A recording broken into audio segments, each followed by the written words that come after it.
My name is Ian Cohen. We are here with soon-to-be Dr. Walt Ecton, a doctoral candidate from Vanderbilt University. This is one of our insight conversations as part of the ATL Education Expo. And one of the reasons we're doing these is to really shed light on different career pathways educators can take to stay in education, but not necessarily in the classroom, and also to explore the specific work of the folks we're talking to. And today, we're really going to talk about Walt's work when it comes to career and technical education, his research as part of his doctoral program. But before we do that, I would love, Walt, for you to tell us a little bit about yourself and also your connection specifically to Atlanta and the education scene. What was your past experience with us here?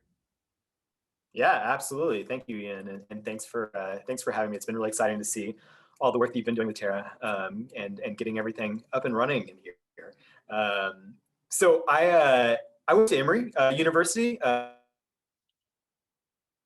in its first time when I was at Emory, and then after Emory, I come from a family of educators, had always been really interested in education, had always been really interested in thinking about the differences in education. I grew up in a really rural area in Eastern Kentucky, and was then lucky enough to go to a great university like Emory, which was, in a big city, and just seeing a lot of the different types of educational opportunities that a lot of my peers had. So was really excited after college, taught high school in Atlanta public schools. I was high school history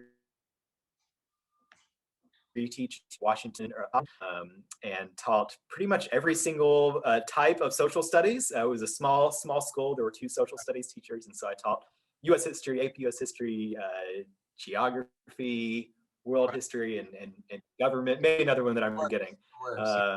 Yeah, that's right. So a lot of lesson planning that happened there. Naturally. And taught Teacher of the Year, did you not? A couple times. That's right. Yeah, I was. I had a lot of fun with it, and coached tennis and did some other cool stuff while I was there. Awesome. Can you tell me Can you tell me a little bit about, sorry to jump in on you, but I've actually been noticing this lately in a lot of the teachers or educators I talk to who have this sort of legacy of education in their family. I didn't realize that that's part of your family's legacy too. Can you just tell me real quick, like who else in your family has been an educator or how far that goes back? Yeah, sure. So my mom was an educator. When I was growing up, my mom was actually the librarian of my school, my elementary school. And so spent a lot of time kind of sitting on a floor with my mom reading books to me and my classmates. And then definitely always had a teacher looking over my shoulder as I was doing my homework. Right. I have two aunts that are teachers as well. So Oh, okay. one of my grandmothers was a teacher well before I was born. So definitely a part of the family. Gotcha. Okay. So you taught for 3 years, was it? Just 2 years.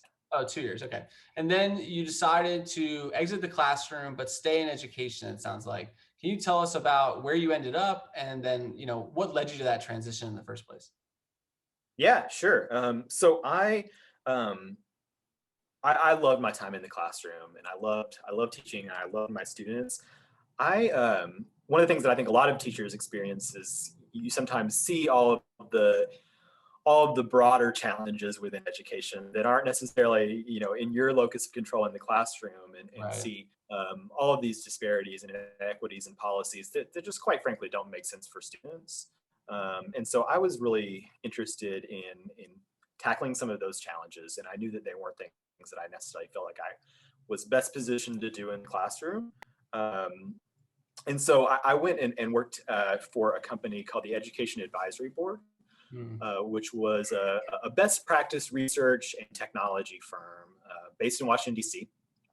And honestly, I like to say that I kind of continued teaching through that because I would every day be at a new college or university or community college, and was really working with counselors and admissions folks and administrators to think about what are they doing to support student success, and in particular, what are they doing to support student success as students transition from high school into college.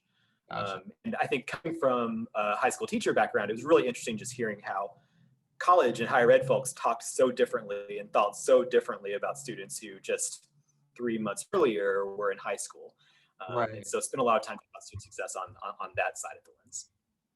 Awesome. How did you find the Education Advisory Board? Like when you were thinking about what's next, because I feel like, I was a former teacher as well, also taught high school social studies, and you're so in the like school world that you forget there's this entire community of support organizations, companies. Sorry, my dog is dropping a ball at my feet as we're talking. So how did you even come across, like, where did your search begin and how did you end up finding them of all places? Yeah, it's a great question. So I didn't have any knowledge of the advisory beforehand, or things there that I was aware of. I literally went to job search boards. I found kind of email lists. There were some different organizations that I partnered up with, Leadership for Educational Equity, and there was a DC-based listserv called FritzWire that I'm not sure actually if it exists anymore, I remember that. Yeah. but would send out kind of weekly emails. But I think there's a number of those you just kind of want to search out, especially if you have a particular region that you're looking for jobs in, and just try to get on those email listservs. And I just applied broadly to things that seemed interested to me. Gotcha. Okay. So what was the biggest adjustment going from a classroom setting into a corporate setting? Good question. I think a lot of the things translate. I mean, especially this idea of the idea of accountability, the idea of understanding data and tracking your own progress. I mean, I think a lot of the things that we maybe complain about as teachers are things that sometimes come in handy in the corporate world.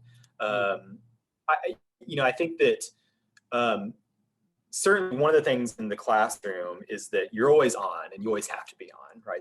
That you have 20, 30, 40 students who are in your classroom for a set period of time, and that you're working during that time, and you know exactly what you're doing, and that's quite clear.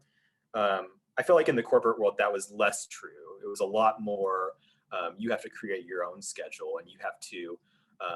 The work gets done when it gets done, and that might not necessarily be the same as like the bell rings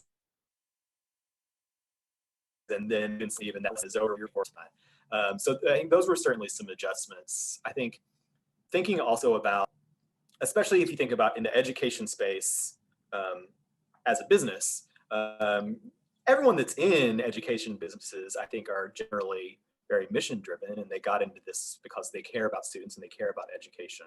Right. But at the end of the day, businesses also care about the bottom line, and that sometimes can be a difficult thing to navigate. What happens when those two things come into conflict, and how do you navigate some of those sort of ethical issues? So that was something to do. Gotcha. Yeah, that makes a lot of sense. I think that's one of the reasons, we hear so much right now about teachers need career ladders, and it's usually focused within the school system, right? Because, if you're a teacher, it feels like maybe you can become department chair, but that's really not a different position. It's just extra responsibilities usually. You could be an administrator, but that's like an entirely different job. But I think there's a lot of folks, to what you were saying, that want to stay engaged in education and don't necessarily know where to look. And there is such a stigma sometimes in public education versus the private sector, when in reality, like, schools are filled with vendors, materials, programs, technology. And so I think the more we can peel back those layers, that hopefully more folks can stay in and around education. I was talking to a woman the other day who was a classroom teacher, then started a school, then worked for a private company, and now is back in the classroom because she wanted to go back. And it's like, that's kind of the beauty of teaching, is that if you want to go back later, you can do that too. But it sounds like, so you had your time at Education Advisory Board, and then you decided you wanted to go back and get a PhD. So what was that process like, and what really made you want to dive deeper academically into the whole education space? Yeah, I think that it was something that I was always in the back of my mind interested in. But I think especially working at the Education Advisory Board and being able to step back and see, like, here are some of the big picture challenges that people across the country are facing in education. And then quite frankly, as I mentioned before, the way that K-12 folks and higher ed folks were talking about students, just in disjointed ways, got really frustrating to me.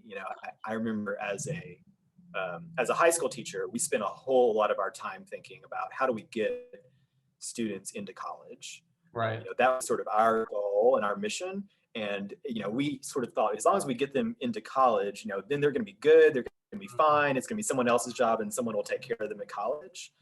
And then when I worked with college leaders, they, on the other hand, they would say, these high school teachers are sending us all these college students that aren't ready. They're not prepared. They're not successful. And then that's when when we see these pretty abysmal graduation and success rates when you look in higher ed. And so, I got frustrated by this idea. There didn't seem to be this holistic approach to thinking about how are we transitioning students across that entire process. So I think that's what drew me back to grad school, and trying to think about some of those issues and dig more deeply into them. Gotcha. Well, so now you've really dug into career and technical education, which I want to start by having you just lay out, what does that include in today's world? Because I think most of us, I grew up, I didn't have any of that. And I feel like you think of like wood shop class or something, which it seems like it's a very narrow and limited view of what it actually is today. Yeah, absolutely. So, this used to be called vocational education. It used to be the phrase that I think that our parents grew up hearing about. And you're exactly right. It was things like shop and things like carpentry and automotive and Right. cosmetology, things along those lines. And those things still exist. We still need electricians. We still need hairdressers. The economy needs that, and people are always going to want those jobs. So those still exist, but there's been a real transition over the past 2 decades or so to what we now use career and technical education, or CTE is the phrase that people think about. And it's a lot more focused on STEM, a lot more focused on technology in general, and this idea of trying to create more rigorous, hands-on types of pathways that are preparing students for specific career paths. And I think in past years we used to think about it as sort of a, are you on a vocational track or are you on a college-bound track? Right. And I think that now there's this idea that really a lot of these career and technical education skills are things that really need college, and that really go on to do some more rigorous stuff after high school as well. So I think there's been a big shift. Yeah. So are you looking at it from your research? Is this stuff happening post high school, or is it happening in parallel to high school, or are you seeing more schools combine the two? Yeah, so it gets kind of complicated, and it's different in different states and in different districts. A lot of districts, I know, like Atlanta Public Schools, where I was, we had a lot of dual enrollment with local colleges, and Right. that might look like dual enrollment where students are going and taking, English and biology at a local university, or it might look like students are going and taking a nursing class at a local community college that Right. helps them to get nursing certification at the same time that they graduate high school. Mhm. So, it looks different in different places, but I think that definitely the blurring between what happens in high school and then what happens post high school is, it's blurred and becoming increasingly blurred. So things like a nursing track, that falls under career and technical education. Yeah, exactly. Okay. All right. So now that you say that, again, because I still had this sort of old school mindset, but at the high school I taught at, there were tracks. There was a nursing track. I think now there's actually even there's like a airline or air industries, aerospace track, because Yeah, it's yeah. airport. So is this something that because I think it is important to figure out, like, how do we stop thinking about these things as either or and start thinking about them as just a part of the educational experience in America? Yeah, I think that's exactly right. And I think that the sort of long running debate about either or has become a little obsolete and also a little unhelpful at this point. So according to the Department of Education, about 90% of students in public high schools today take at least one career and technical education class. So this is something that almost everyone is doing at some level. So this might be, for example, you can imagine like a really common class is a marketing class, or some sort of a business and entrepreneurship So class. those count. Um, that's career and technical education as well. When you And say so that, people are engaging. right? It's like, okay, these are obviously you can have career in marketing. Okay.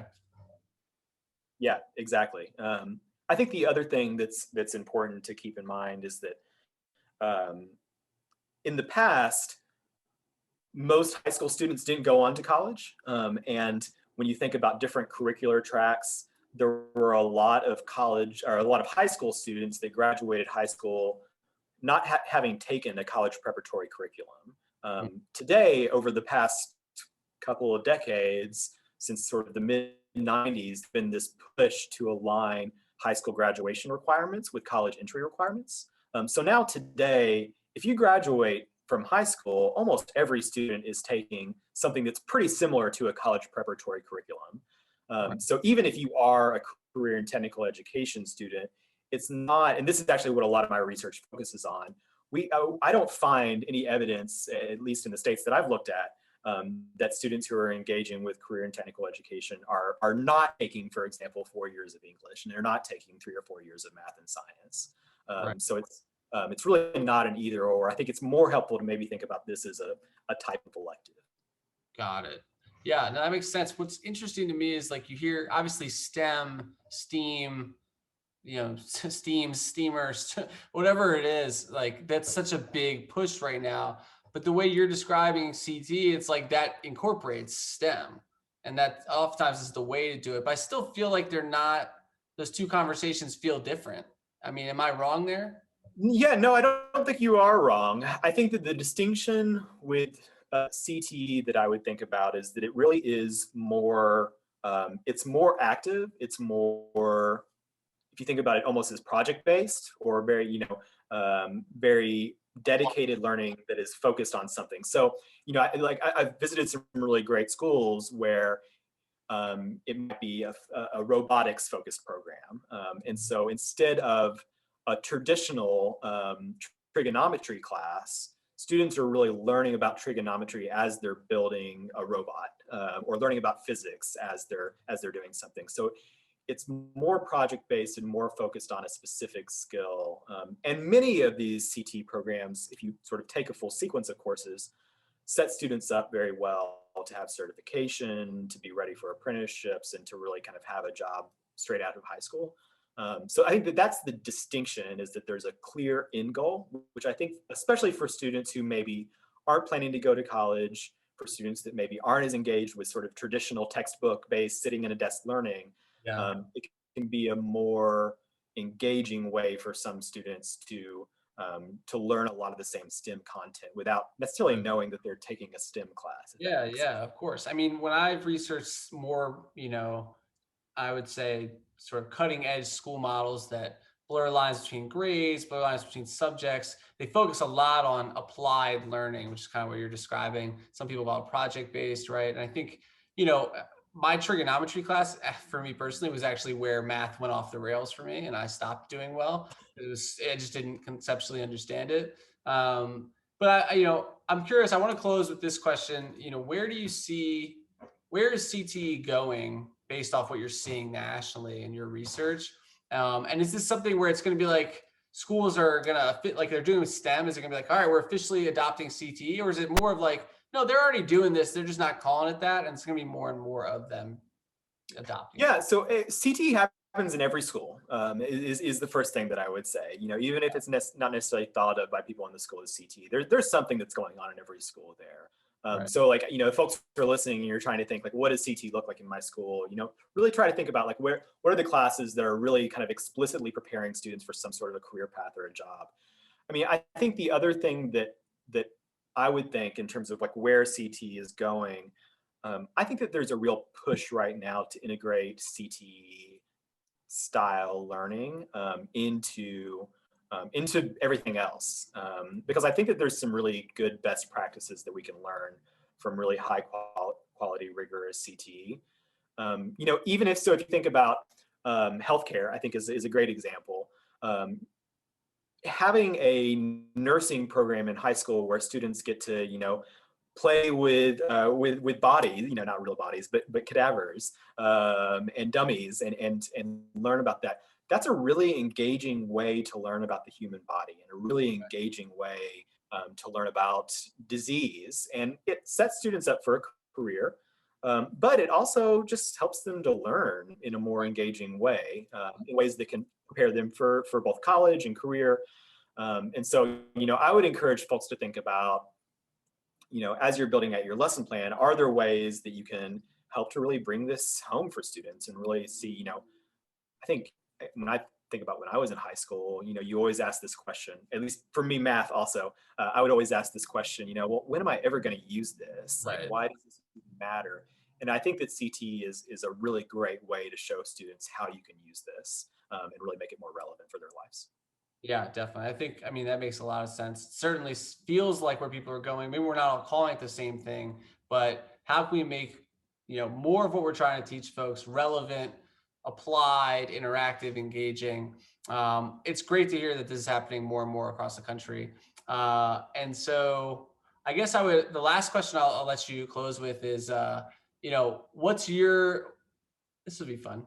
What's in your ideal world in 2050, what would education look like? Broad strokes. Obviously, don't give me like you know, is it full? Kids are learning to build robots when they're at age 7 and they can get jobs when they're 13, or is it just like, what's the first thing that comes to mind for you? Yeah, I mean, I think if kids were building robots at age 7, that'd be pretty cool. Yeah, it would be. Um, yeah, no, I think that something that I think that we should do a lot better as an education system is exposing students to different career paths. Mhm. And so, as a part of the educational system, I think right now, for the first 18 or so years of a student's life, what they're told is what you need to do is you need to go to college, Right. and then you'll figure it all out later, Right. right? Um, But in reality, college is part of the path. Exactly. And so I think that it would be helpful for us to engage students in conversations about what do you want your life to be. Not to say that college, won't be a part of that for the majority of students, for the vast majority of students. Right. But so I'll give you an example. In Massachusetts, in ninth grade, all students take a college exploratory course, where they take somewhere around 6 or so weeks of a class in several different areas. So you might take 6 weeks of robotics, and you might take 6 weeks of healthcare, and you might take 6 weeks of construction. Okay. And it's a way for students to really understand what are different career paths like. How do I like these things? What types of things would I need to do over the next several years to pursue a path there? And I think just that, like, even small level of exposure to a lot of different areas Right.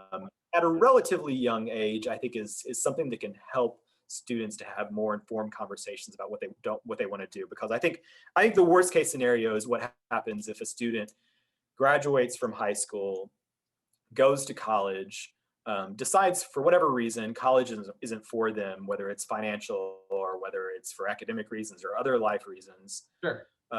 drops out, leaves college after semester, and doesn't have any tangible sense of what they want to do with their career. I think that if we let students get to age 18 without any more specific guidance than that, I think we're really doing them a disservice. Absolutely. Well, this has been really interesting, and I appreciate you sharing your background story with us as well. Again, this is soon to be Dr. Walt Ecton, former Booker T. Washington teacher who is finishing up his PhD with a focus on CTE at the University of Vanderbilt. And we appreciate your time, appreciate you being part of this in the first ATL Education Expo. And yeah, thanks so much. Hope to see you again soon. Thank you, guys.